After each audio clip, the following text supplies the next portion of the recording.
On considère que si on commence à s'occuper de sécurité pour les compagnons en phase réalisation, ça peut parfois marcher, mais c'est trop tard.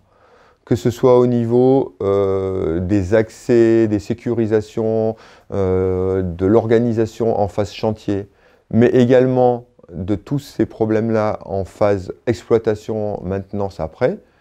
Les problèmes, ils se règlent beaucoup plus facilement. Et d'ailleurs, pour le maître d'ouvrage aussi, de manière très matérielle, beaucoup plus économiquement, si on intègre ça dès la phase de conception. Tout ce qu'on prévoit et qu'on anticipe, ça coûte toujours moins cher que ce qu'on fait dans l'urgence, qu'on est obligé de refaire 2 fois, etc. Quand un chantier est bien géré, bien organisé, bien nettoyé, ça a des impacts d'abord sur la qualité du travail, parce que forcément, quelqu'un qui travaille dans des conditions propres, bien éclairé et tout, il va faire un travail de meilleure qualité que s'il a froid, si c'est sale par terre, s'il bute sur des chevrons, etc. Donc, qualité du travail.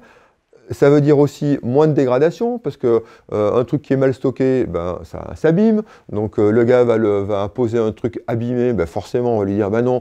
Donc il va le redéposer, donc on va payer 2 fois les matériaux. Et puis en plus, en termes de délai, s'il le fait 2 fois, forcément ça va être plus long.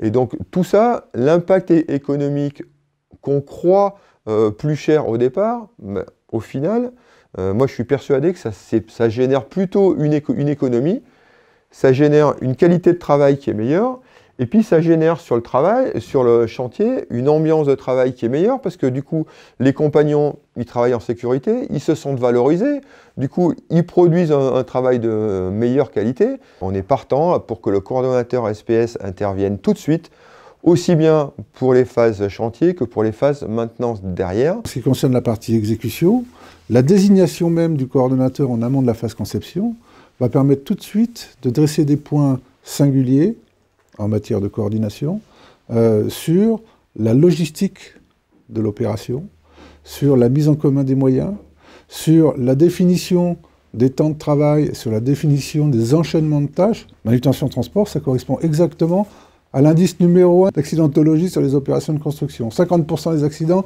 c'est la manutention. Donc en l'occurrence, on a intérêt à travailler tout de suite, très tôt, sur les phénomènes logistiques. L'intérêt d'avoir un maître d'ouvrage qui impulse une notion collaborative entre le coordonnateur et l'ensemble de l'équipe, sans le dissocier sur le principe de prévention uniquement, eh bien, ça va permettre de travailler sur un phénomène logistique compris de tous, qui prend en compte la totalité des sujets, y compris la prévention des risques professionnels, et qui va permettre d'avoir un minimum d'optimisation dans la production, d'une part, de documents beaucoup plus exploitables au niveau du chantier, mais d'autre part, de processus, de méthodes qui sont compatibles avec une bonne prévention des risques professionnels.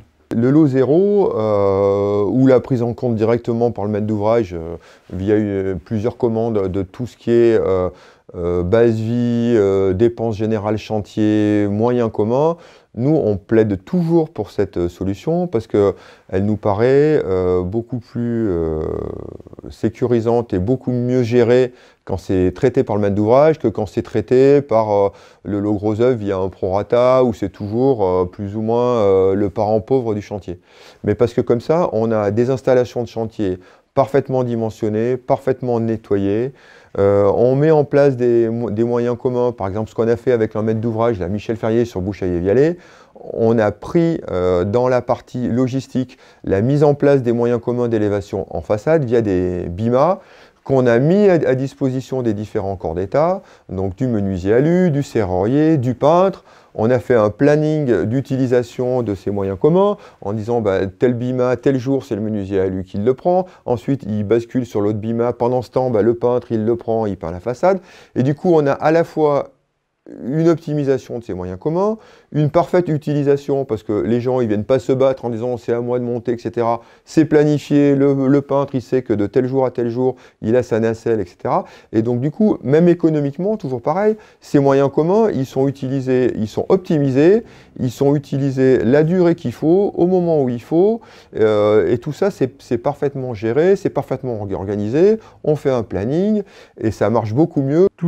Ces bonnes pratiques qu'on a pu voir à travers ces témoignages, on peut les retrouver dans une fiche qui s'appelle donc les 5 tops, les thèmes opérationnels prioritaires, que vous pourrez retrouver donc, sur le site de la CARSAT, ainsi que toutes les recommandations sur le site d'Amélie, et ainsi que toutes les autres éditions de l'INRS qui vous permettront de mettre en œuvre ce qui a été présenté ce matin.